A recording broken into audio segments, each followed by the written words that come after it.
Kenapa Kiai Haji Hasyim Asy'ari mendirikan NU 31 Januari 1926? Karena merasa ketika Muhammadiyah sudah tampil 14 tahun sebelumnya, itu beliau melihat di NU itu nggak muncul-muncul ulamanya.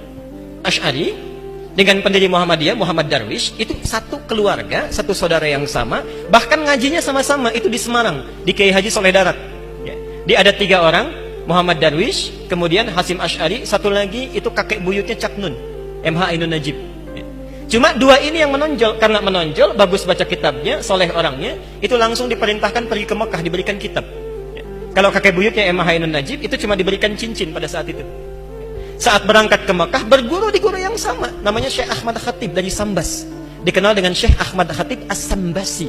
Nah, setelah dilihat-lihat sampai kembali ke Nusantara di masa yang sama, itu Masya Allah, ternyata keduanya punya visi yang sama, ya, tapi punya beda karakter.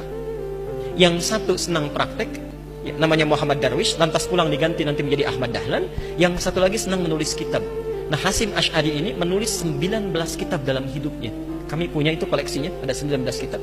Nah, sebelum beliau menulis dan mendirikan Nahdlatul Ulama itu, Kiai Haji Ahmad Dahlan kan senang praktek. Begitu pulang, menafsirkan surat Al-Ma'un, tidak tunggu nulis buku. Selesai kajian, buka pakaian luarnya, keluarkan uang yang dibawanya, sampaikan pada masyarakat, bikin rumah sakit, bikin pesantren, bikin sekolah, bikin macam-macam praktek. Hasyim Asy'ari mulai menulis. Saat meninggal Kiai Haji Ahmad Dahlan 1924, difikirkan oleh beliau, ini seorang sudah meninggal dunia, ulama belum bangkit. Maka ditulislah kemudian kitab baru yang menjadi landasan lahirnya ormas baru disebut dengan Nahdlatul Ulama. Yang ingin saya sampaikan, kedua-duanya ini ternyata satu garis nasab yang sama. Bertemu di Maulana Ishaq.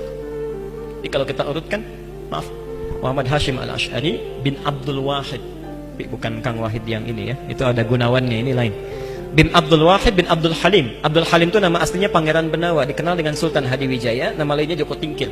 Bin Abdullah bin Abdul Fattah bin Abdurrahman. Abdurrahman ini anaknya Sunan Giri, bukan Giri yang ini tapi ya. Nah, Sunan Giri ini anaknya siapa? Anaknya Maulana Ishaq. Nah, di Maulana Ishaq inilah nyambung nasabnya.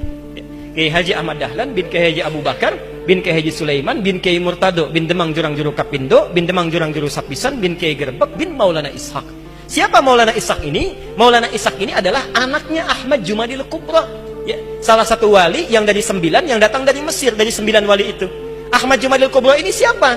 Ya, ini adalah salah satu wali yang punya 2 anak. Saya belum teruskan nasabnya. Anak pertamanya dibawa ke Nusantara, namanya Maulana Ishaq, melahirkan 2 ulama tadi.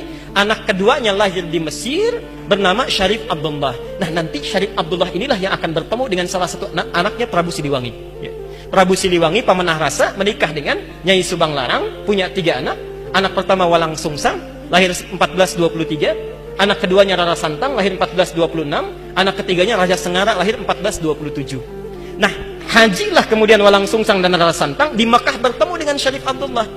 Walang Sungsang ganti nama jadi Abdullah Iman, Rara Santang ganti nama menjadi Syarifah Mudaim.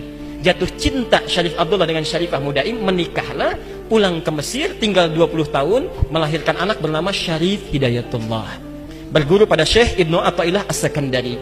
Pulang, nengok kakek buyutnya, bertemu dengan Prabu Siliwangi. Saat itu tinggalnya ada di Lingkaran Jati, maka dikenallah dengan saat itu dengan nama Sunan Gunung Jati.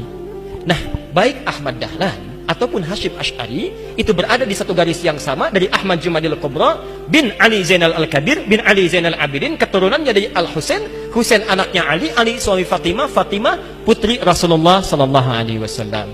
Tapi sampai hari ini tidak pernah Ahmad Dahlan disebut dengan Habib. Itu gak ada. Kayak Ahmad Dahlan. Yang penting sikapnya seperti Nabi, tuturnya seperti Nabi, pandangannya seperti Nabi. Kullu mri'in bima kasaba rahin, itu pilihan kita semua.